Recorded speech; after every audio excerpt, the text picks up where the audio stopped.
2 minute की समीक्षात्मक टिप्पणी के लिए डॉक्टर वीणा भी उदी थी अमेरिका के कार्यकर्ता।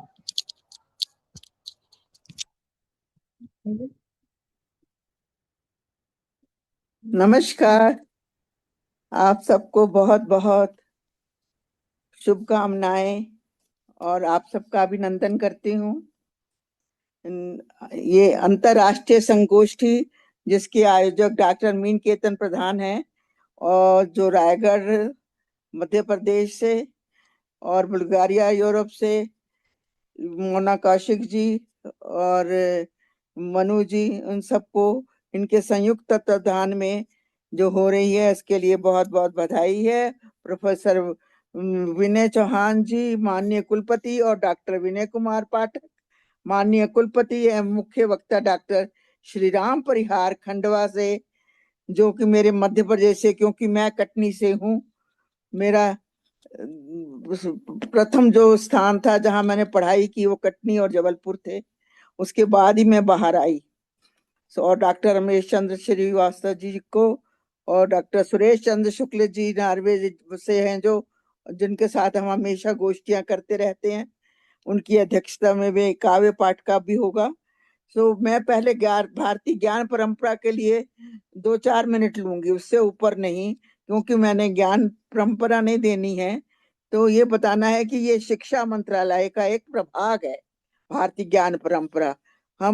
इसको हमने पंजाब में भी डिस्कस करा है कॉलेजों में, क्योंकि हमारे प्राचीन ग्रंथ वेदों, उपनिषदों और प्राचीन विज्ञान पर आधारित है। ये परंपरा इसीलिए पौराणिक है, ये केवल आध्यात्मिकता तक सीमित नहीं है, बल्कि इसमें विभिन्न विषयों का गहन अध्ययन में शामिल है। इसके मुख्य आयाम हैं वेद, जिसमें चारों वेद आते हैं। आपने अभी अभी सुना ही है, सबने बोला ही है, अथर्ववेद, सामवेद, यजुर्वेद और ऋग्वेद।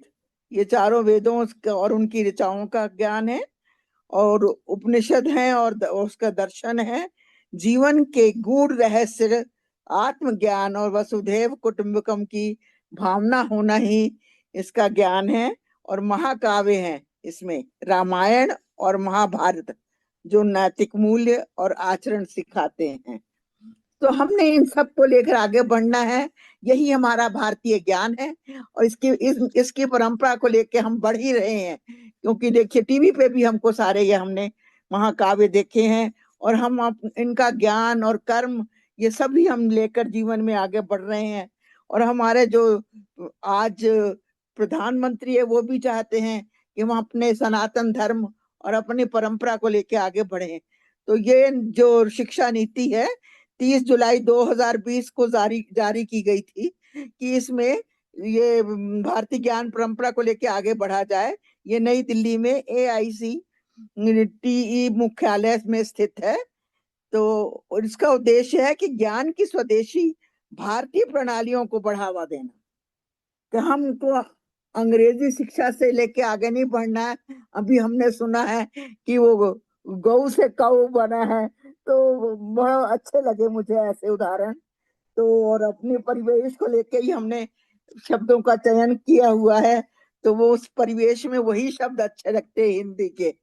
हम अमेरिका में हैं तो वहां भी हमने वैदिक ज्ञान के लिए वहां खोल के रखा है कि हिंदू वैदिक सेंटर, जिसमें हम बच्चों को हिंदी सिखाते हैं, संस्कृत सिखाते हैं, उनको वैदिक ज्ञान देते हैं, और स्वामी दयानंद जी की शिक्षाएं भी देते हैं, स्वामी विवेकानंद जी की शिक्षाएं भी देते हैं उनको।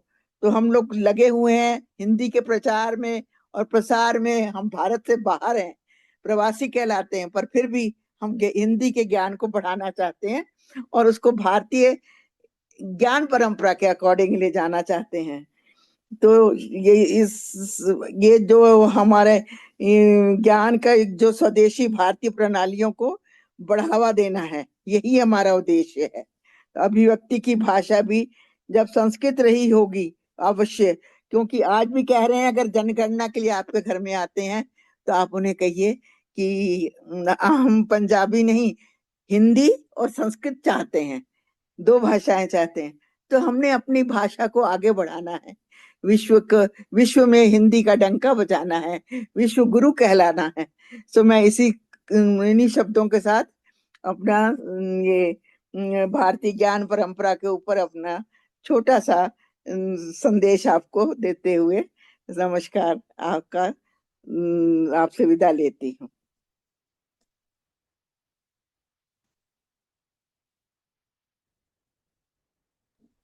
आदरणीय डॉक्टर वीणा विज उदित मैडम जी, आपने सारगर्भित समीक्षात्मक टिप्पणी के साथ ही अपनी भावनाओं को भी प्रकट किया।